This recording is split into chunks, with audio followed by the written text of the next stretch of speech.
नमस्कार दोस्तों। आज हम भगवत गीता के दूसरे अध्याय सांख्य योग के बारे में बात करेंगे। इससे पहले वीडियो में हम भगवत गीता के पहले अध्याय अर्जुन का विषाद योग के बारे में बताया है। सांख्य योग यानी कि पुरुष प्रकृति का विश्लेषण करना।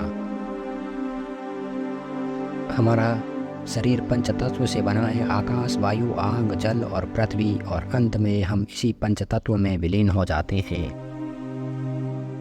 भगवान श्री कृष्ण ने अर्जुन को बताया कि जीवन में सबसे बड़ा योग कर्म योग है। भगवत गीता के दूसरे अध्याय से हमें भावनात्मक स्थिरता, आत्मा, मृत्यु, पुनर्जन्म और निर्णय लेने के बारे में सीखने को मिलता है। यहाँ हमें गुस्से के सबसे बड़े कारण और उसके समाधान के बारे में भी बताया गया है। जब अर्जुन ने युद्ध करने से मना किया तो भगवान श्री कृष्ण ने कहा, हे अर्जुन, ये तुम्हें अचानक से क्या हो गया? तुम जैसे महान योद्धा के मुख से ऐसी बातें शोभा नहीं देती। इसीलिए अपने इस मन की कमजोरी को छोड़कर युद्ध के लिए फिर से खड़े हो जाओ। और इस पर अर्जुन ने कहा कि इस युद्ध से बेहतर है कि मैं एक भिखारी बन जाऊं, क्योंकि मेरे पास यहाँ तक तो अपनी ज़िंदगी का कोई अहम मकसद ही नहीं है। मेरे पास सही और गलत का ज्ञान नहीं है, इसीलिए मैं आपसे मार्गदर्शन मांगता हूँ। इस पर श्री कृष्ण मुस्कुराए। क्या कोई इंसान उससे कुछ मांग सकता है? और वह नहीं थे। ये यहीं से शुरू होता है भगवत गीता का ज्ञान, जिसे आपको भी अर्जुन की भावनाओं को जानना और समझना चाहिए। श्री कृष्ण अर्जुन को बोले, क्या तुम अचानक से डर रहे हो? तुम्हें डरना नहीं चाहिए, क्योंकि ये लोग तुम्हारे मारने से ही मरेंगे और तुम्हें ही उन्हें मारना होगा। इन सब लोगों का पिछले जन्म से और आगे के जन्म के साथ कोई संबंध नहीं है।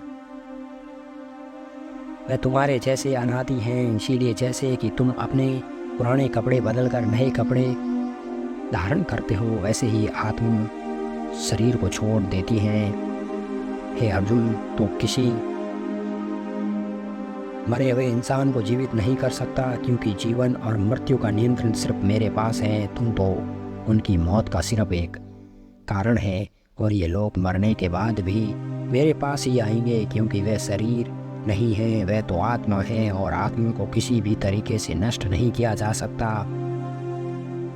अगले जन्म के लिए इस शरीर को त्याग देती है। जिस प्रकार तू अपने पुराने कपड़े बदलकर नए कपड़े पहनता है, उसी तरह से जैसे कोई कछुआ खुद को खुद में ही समेट लेता है, वैसे ही मनुष्य अपनी इच्छाओं को वश में कर लेता है। जो व्यक्ति अपने मन की सभी इच्छाओं और कर्मों के परिणामों को सोचना छोड़ देता है, वही स्थिर बुद्धि कहलाती है। जिसके मन में हर प्रकार का डर, भावना और क्रोध खत्म हो जाता है, वही मनुष्य शांत रहता है। जब अपनी इच्छाओं को पूरा करने के बारे में सोचते रहते हैं तो हमें वे इच्छाएं अच्छी लगने लग जाती हैं, तो हमें उन इच्छाओं को पूरा करने का मन करता है। और जब उन इच्छाओं को पूरा करने में कोई बाधा आती है तो हमें क्रोध आ जाता है, और क्रोध से हम खुद को ही खो देते हैं, और फिर हम अपने कर्म और धर्म को भूलकर अपनी स्थिति से नीचे गिर जाते हैं। लेकिन जो व्यक्ति अपनी इच्छाओं को वश में करके उनका आदि नहीं होता, उनका अंतर्मन शुद्ध रहता है और उसके दुख का अंत हो जाता है। और जब उसके सभी दुख समाप्त हो जाते हैं तो उसकी बुद्धि स्थिर हो जाती है। लेकिन जिसकी इच्छाएं और कामनाएं उसके मन से नहीं जाती, वह मनुष्य कभी शांत नहीं हो पाता, और जब शांति ही नहीं मिल पाएगी तो वह खुद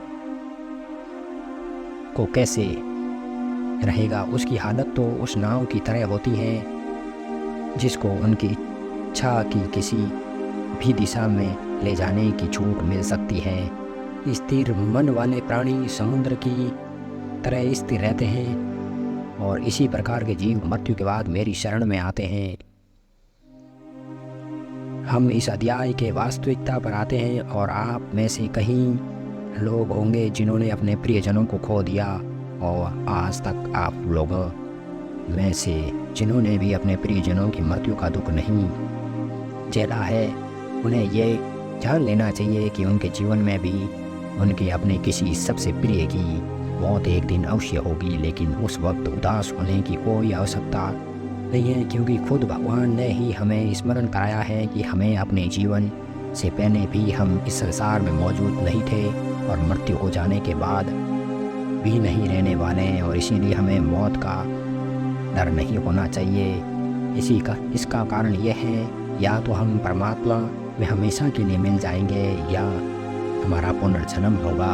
और जब सभी लोग आखिर में एक ही जगह मिलेंगे तो विलाप करने का क्या मतलब रह जाता है। और यही प्रकृति का नियम भी है। और आपको याद रहे कि हम कोई शरीर नहीं, हम तो केवल आत्मा है और उस परमात्मा के अंश हैं। और अगर हमें बनाने वाला ईश्वर है तो हमें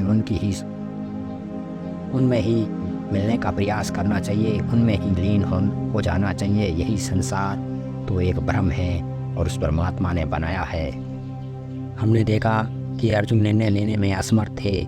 जब भी हम कोई निर्णय लेते हैं तो एक ओर हमारा मुख होता है, दूसरी ओर हमारी वास्तविक कर्म होता है, और इसी खेल में हम वह नहीं कर पाते जो हमारा असली काम होता है, जो हमें जीवन में सफलता के मार्ग पर आगे बढ़ने में मदद करता है। इसे हम एक कहानी से समझते हैं। मान लीजिए आपको अपने घर से कहीं दूर किसी शहर में अपने काम के लिए, किसी लक्ष्य को पूरा करने के लिए जाना पड़ रहा है, तो आपको अपने परिवार का मोह तो छोड़ना ही पड़ेगा। इसी तरह से आपको प्रत्येक निर्णय में ये ध्यान रहे कि वास्तविक आपके मोह और आपके वास्तविक धर्म में कौन ज़्यादा महत्वपूर्ण है। इसके पश्चात हम चर्चा करेंगे कि हमारी समस्याओं का सबसे बड़ा कारण क्या है, उसका समाधान क्या है। दोस्तों, हमारे दुखों का सबसे महत्वपूर्ण कारण है हमारे खुद की इच्छाओं के बारे में सोचना। वक्त बीतने के बाद हम उन्हें पूरा करने की कोशिश करते हैं। जब ये कोशिश असफल हो जाती है तो हमारे अंदर क्रोध पैदा हो जाता है, और क्रोध एक ऐसी चीज़ है जिसे कोई भी छोड़ना ही नहीं चाहता।